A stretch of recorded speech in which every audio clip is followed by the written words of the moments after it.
بسم اللہ الرحمن الرحیم۔ السلام علیکم ناظرین، آج ہم یہ معجزہ قرآن ہے کہانی لے کر آپ کی خدمت میں حاضر ہیں۔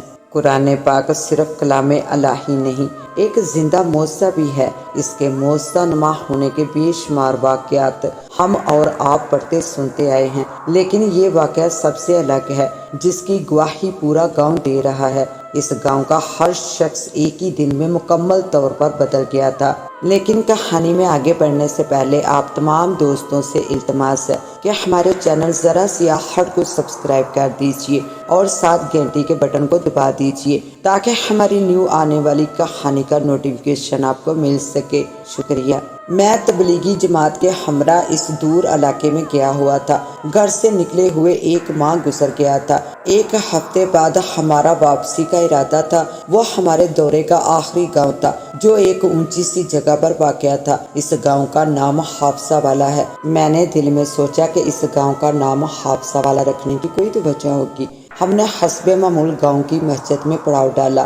وہاں امام مسجد صاحب سے ملاقات ہو گئی۔ انہوں نے ہمارے جذبے کی تعریف کی، ہماری خوب آؤ بکت اور تواضع بھی کی۔ وہ ہمارے آنے کا مطلب جان گئے کہ ہم دین کی تبلیغ اور لوگوں کو نماز کی ترغیب دینے کے لیے آئے ہیں۔ ہمارے گھر گھر جا کر لوگوں کو نماز کے لیے مسجد میں آنے کی دعوت دینے سے قبل ہی امام مسجد ہم سے کہنے لگے، آپ یہ زحمت نہ ہی کریں تو بہتر ہے، کیونکہ اس گاؤں کا ہر فرد باقاعدہ نمازی ہے، قرآن پاک کی تلاوت کرتا ہے۔ یہاں ہر گھر میں ایک نہ ایک فرد حافظ قرآن ہے، اس لیے اس گاؤں کو حافظہ والا کہتے ہیں۔ ہمارے لیے یہ حیرت کی بات تھی۔ ہماری حیرت دیکھ کر امام مسجد کہنے لگے، میں سچ کہہ رہا ہوں، آپ اذان کے بعد دیکھیں گے کہ مسجد نمازیوں سے بھر جائے گی۔ واقعی ایسا ہی ہوا، مسجد نمازیوں سے بھر گئی۔ ان میں سے ہر شخص، خواہ وہ بوڑھا تھا یا جوان، داڑھی رکھے ہوئے تھا، وہ سب ہم سے بڑے خلوص سے ملے اور ہماری تواضع بھی کی۔ ہم نے سینکڑوں دیہاتوں میں جا کر لوگوں کو نماز پڑھنے کی ترغیب دی تھی، ان کو نماز کی اہمیت اور فائدے سے آگاہ کیا تھا، کیونکہ دیہاتوں میں عام طور پر تعلیم کی کمی کی وجہ سے لوگ نماز کی طرف توجہ نہیں دیتے۔ یہ واحد گاؤں تھا جہاں کا ہر فرد نمازی تھا، اور یہ حیران کر دینے والی بات تھی۔ عشاء کی نماز کے بعد ہم نے امام مسجد سے اس بارے میں پوچھا کہ اس انقلاب کے پیچھے کس کا ہاتھ ہے کہ آپ کے گاؤں کے بچے بوڑھے سبھی نمازی ہیں۔ یہ اللہ پاک کا کرم اور اس کی پاک کتاب کا کرشمہ ہے۔ کیا مطلب؟ میں نے تجسس سے پوچھا تو وہ بتانے لگے، اس گاؤں میں رہنے والے سب لوگ آپس میں رشتہ دار ہیں، ہم ایک ہی قبیلے سے تعلق رکھتے ہیں۔ برسوں قبل نہ تو ہمارا کوئی وطن تھا، نہ گھر اور نہ شناخت تھی۔ ہم ہمیشہ سفر میں رہتے تھے۔ مردہ جانوروں کی ہڈیاں چننا اور پھر ان کو کارخانوں میں لے جا کر فرخوت کرنا ہمارا پیشہ تھا۔ ہمارا کام صرف کمانا اور کھانا تھا۔ لوگ ہمیں چنگڑ کہتے تھے کیونکہ ہمارا کوئی بھی کام طریقے اور سلیقے سے نہیں ہوتا تھا۔ جب ہڈیاں نہ ملتی تو بھیک مانگنا شروع کر دیتے۔ حقہ پینا، سگریٹ پھونکنا، چرس پینا اور کوڑیاں کھیلنا ہمارے مشغلے تھے۔ ہم کبھی صاف ستھرے نہیں رہتے تھے، ہم ہمیشہ ہی گندے کپڑوں میں رہتے۔ ایک جوڑا مانگے کا پہن لیتے تو اس وقت تک وہ بدن سے نہ اترتا جب تک کہ پھٹ کر ٹکڑے ٹکڑے نہ ہو جاتا۔ ہم خدا کو بھی نہ مانتے تھے، نہ ہی ہمیں اسلام کے بارے میں کچھ معلوم تھا۔ ہم لا مذہب لوگ تھے، کھانا پینا اور سونا ہی ہماری زندگی تھی۔ ہمارے اس قبیلے کے لوگ اب بھی اس ملک میں موجود ہوں گے اور اب بھی ویسی ہی زندگی گزار رہے ہوں گے۔ برسوں قبل ہمارے کچھ خاندان سفر میں تھے۔ چلتے چلتے ہم اس علاقے میں آ پہنچے۔ اس وقت اس گاؤں کی جگہ ایک اونچی سی پہاڑی تھی۔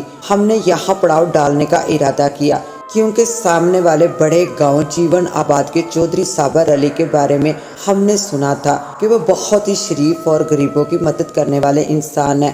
ہم نے اس کی سادگی اور سخاوت کے قصے سنے تھے۔ یہاں چلے آئے صابر علی 100 ایکڑ زمین کا مالک تھا جو اس سے باپ دادا سے وارثہ میں ملی تھی۔ ان پڑھ ہونے کے باوجود وہ پکا نمازی اور پرہیزگار انسان تھا، کسی کو دکھ نہ دیتا، مظلوم کی مدد کرنا اس کا شیوا تھا۔ وہ گاؤں کے لڑائی جھگڑوں کا فیصلہ نہایت ہی ایمانداری سے کرتا۔ وہ بہت ہی سادہ اور شریف انسان تھا۔ لوگ اس کی سادگی سے ناجائز فائدہ اٹھاتے تھے، دھوکہ دیتے، مگر وہ اف نہ کرتا۔ ہم نے ارد گرد کے دیہاتوں میں کئی لوگوں سے التجا کی تھی کہ ہمیں کچھ عرصہ کے لیے تھوڑی سی جگہ دے دی جائے جہاں ہم ڈیرا لگا سکے، لیکن ان میں سے کوئی بھی ہمیں اپنی زمین پر آباد کرنے کے لیے راضی نہ ہوا۔ بالآخر ہم نے صابر علی کے پاس جا کر التجا کی، روئے اور اپنا دکھڑا سنایا۔ وہ ہم لوگوں کی زبانی اور دکھ بھری کہانی سن کر بہت متاثر ہوا۔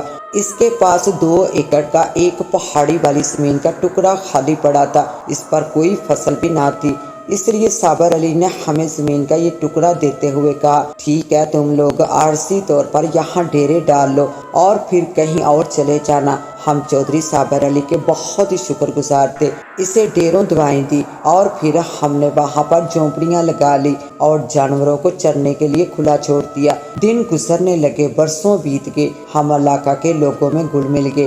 اب ہم یہ محسوس کرنے لگے تھے کہ چودھری صابر علی ہمیں جانے کے لیے کہے گا، مگر اس نے ایک بار بھی ہمیں نہ جتایا کہ خدا کے بندو، تم تو چند مہینوں کے لیے کہہ رہے تھے، مگر تم نے تو یہاں مستقل ڈیرے ڈال لیے ہیں اور یہاں سے جانے کا نام ہی نہیں لے رہے۔ چودھری صابر علی کی اولاد بھی اس عرصہ میں جوان ہو گئی تھی، اس نے 2 بیٹوں کی شادیاں کر دی اور ان کو ان کے حصے کی جائیداد بھی دے دی، مگر پہاڑی والی زمین ابھی تک اس کے پاس تھی، اس لیے ہمیں اس کی فکر نہ تھی۔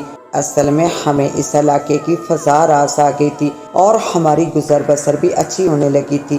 ہمارے قبیلے کا سربراہ گنگو تھا، ہم اس کی مرضی کے بغیر کوئی قدم نہ اٹھا سکتے تھے۔ وہ اس علاقے سے نہ جانے کا ارادہ کیے بیٹھا تھا، لیکن اسے چودھری صابر کی طرف سے فکر کھائی جا رہی تھی کہ کسی دن اس نے زمین خالی کرنے کا کہہ دیا تو کیا ہوگا۔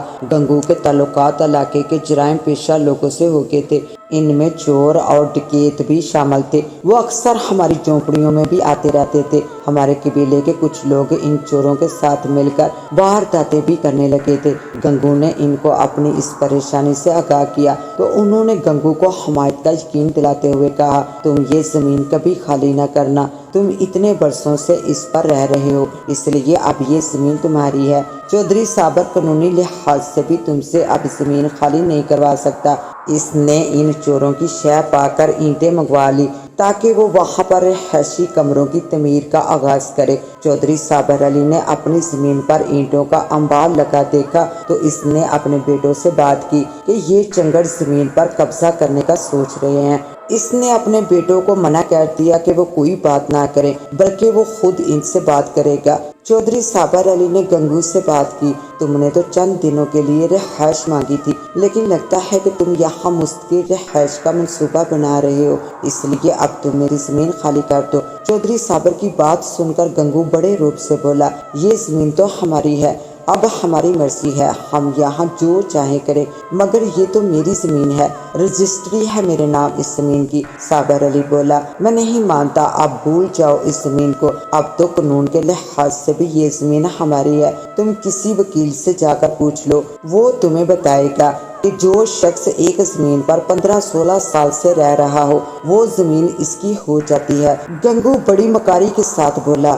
چودھری صابر علی نے نرم لہجے میں گنگو کو سمجھایا کہ وہ احسان فراموش نہ بنے، میں نے پردیسی اور مجبور سمجھ کر تمہیں یہاں چند دنوں کے لیے رہنے کی اجازت دی تھی، مگر اب تم اس کے مالک بن بیٹھے ہو، باز آ جاؤ ورنہ سخت نقصان اٹھاؤ گے۔ میں تمہیں 2 دن دیتا ہوں، میری زمین خالی کر دو۔ چودھری صابر علی گنگو کو وارننگ دے کر چلا آیا۔ یہ صابر علی کی شرافت اور سادگی کی انتہا تھی کہ اس نے کسی سے بھی ذکر نہ کیا۔ ادھر گنگو نے اپنے خاندان والوں سے مشورہ کیا کہ اب کیا کیا جائے، زمین پر کیسے قبضہ کیا جائے۔ ہمارے 1-2 آدمی یہ چاہتے تھے کہ صابر علی کی زمین چھوڑ دینی چاہیے، اس کے علاوہ کسی کی بھی یہاں سے جانے کی مرضی نہ تھی، کیونکہ اس علاقے کی فضا ہمیں راس آ گئی تھی۔ گنگو نے اپنے دوسرے ساتھیوں اور دوستوں سے بھی رائے لی، ہر ایک نے اسے یہی مشورہ دیا کہ زمین کا قبضہ مت چھوڑنا، صابر علی کے پاس زمین کی کمی نہیں، مگر اس پر قبضہ کیسے رکھا جائے۔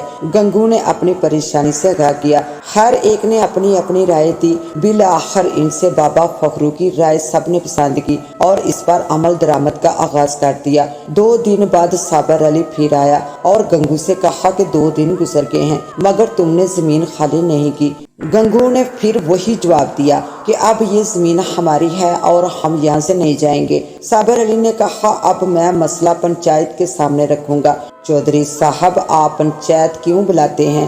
آپ قرآن پاک کو ثالث بنا لیں۔ فخرو بولا کیا مطلب؟ صابر علی بولا۔ فخرو کہنے لگا ہم تو قرآن کو نہیں مانتے مگر آپ تو اسے آسمانی کتاب مانتے ہیں اور اس کے فیصلوں کی پابندی کرتے ہیں۔ قرآن لے کر آ جائیے، اگر قرآن نے ہمیں حکم دیا تو ہم یہ زمین چھوڑ کر چلے جائیں گے۔ اگر قرآن نے ہمیں حکم دیا تو ہم یہ زمین چھوڑ کر چلے جائیں گے، لیکن اگر قرآن کا فیصلہ آپ کے خلاف ہوا تو آپ کو اس زمین کو چھوڑنا پڑے گا۔ صابر علی کی سادگی کی انتہا تھی، اس نے مزید کوئی سوال نہ کیا اور ایک یقین کے ساتھ لوٹ آیا کہ اللہ تعالیٰ کی عظیم کتاب اس کے حق میں فیصلہ کرے گی۔ اس کہانی کا بقیہ حصہ دیکھنے کے لیے پارٹ 2 کا وزٹ کریں۔ اس کے ساتھ ہی اب مجھے دے اجازت، ملتے ہیں انشاءاللہ پارٹ 2 کے ساتھ، تب تک کے لیے اللہ نگہبان۔